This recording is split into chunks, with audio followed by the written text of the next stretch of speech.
Pemirsa, Pangdam 14 Hasanuddin Maijen TNI Surawahadi meninjau lokasi TPA Antang yang mengalami kebakaran, dan setelah melihat langsung kondisi TPA, Pangdam 14 Hasanuddin berjanji akan membantu petugas melakukan penyiraman dengan mengerahkan personil TNI.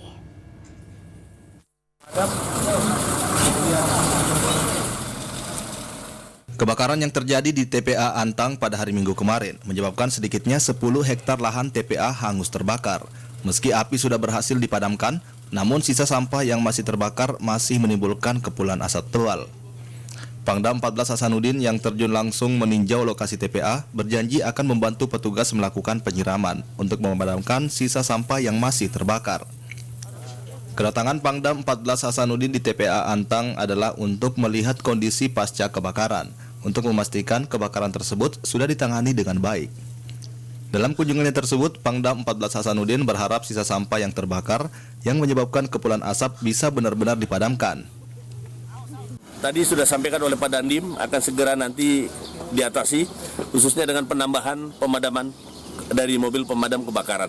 Karena tadi pagi mereka sudah bekerja sampai pagi, sudah jam 3, ini sedang pergantian shift dan juga sedang isi air. Nanti secepatnya, dan kita juga mohon doanya semua, nanti cuaca berbeda dengan kemarin. Kemarin terlalu banyak angin, mudah-mudahan hari ini tidak terlalu banyak angin, sehingga segera nanti bisa diatasi. Mengunjungi langsung TPA Antang, Pangdam 14 Hasanuddin turut didampingi perwira TNI, Kepala TPA Antang, Camat Manggala, Sekda Kota Makassar, serta pihak dari Dinas Kesehatan Kota Makassar. Dian Cahyadi, Celebes TV.